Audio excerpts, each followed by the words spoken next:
আপনারা অনেকেই জানতে চেয়েছেন, নিজের সন্তানকে বাবা অথবা মা বলে ডাকা যাবে কি? হারাম না জায়েজ? ইসলামের দৃষ্টিতে বিধান। সম্মানিত মুসল্লিগণ, আজ আমরা এমন একটি বিষয় নিয়ে কথা বলবো যা আমাদের ঘরের ভেতরের বিষয়, আমাদের সন্তানদের সাথে আমাদের ভাষা ও আচরণ। আমরা অনেকেই আদর করে সন্তানকে বলি, বাবা এদিকে আসো, মা তুমি খেয়েছো? প্রশ্ন হলো, নিজের সন্তানকে বাবা বা মা বলে ডাকা ইসলামের দৃষ্টিতে এর বিধান, এটা কি ইসলামে জায়েজ?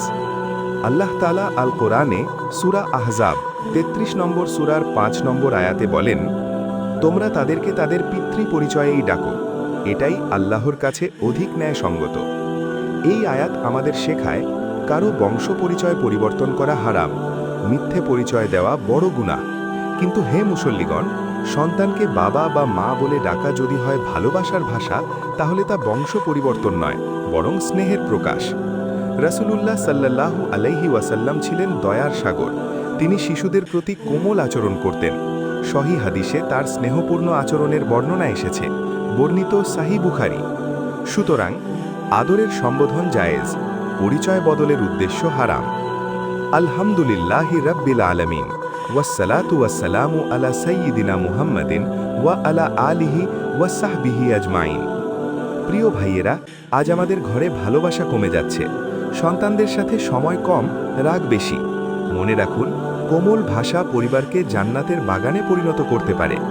আপনি যখন সন্তানের মাথায় হাত রেখে বলেন বাবা, সে শব্দের ভেতরে থাকে নিরাপত্তা, ভালোবাসা, দোয়া। কিন্তু নিয়ত হতে হবে পরিষ্কার, শরীয়তের সীমা অতিক্রম নয়, বরং সুন্নাহর আদর্শে স্নেহ। আসুন আমরা এমন পরিবার গড়ি যেখানে কুরআনের শিক্ষা থাকবে, সুন্নাহর আচরণ থাকবে, আর থাকবে ভালোবাসার ভাষা। আল্লাহ তাআলা আমাদের সন্তানদের নেককার বানান, আমাদের পরিবারের রহমত নাজিল করুন। রব্বানা হাব লানা মিন আজওয়াজিনা ওয়া যুররিয়াতিনা কুররাতা আয়ুন। ইন্নাল্লাহা ইয়ামুরু বিল আদলি ওয়াল ইহসানি ওয়া ইতাই যিল কুরবা ওয়া ইয়ানহা আনিল ফাহশাই ওয়াল মুনকারি ওয়াল বাগি ইয়াইযুকুম লাআল্লাকুম তাযাক্কারুন। আকিমুস সালাহ। যদি আজকের আলোচনা আপনাদের উপকারে আসে, তাহলে আমাদের ইউটিউব চ্যানেলটি সাবস্ক্রাইব করুন, ভিডিওতে লাইক দিন এবং আপনাদের মতামত কমেন্টে জানান। আল্লাহ তাআলা আমাদের এই প্রচেষ্টাকে কবুল করুন এবং একে সাদকায়ে জারিয়া হিসেবে কবুল করুন। আমিন।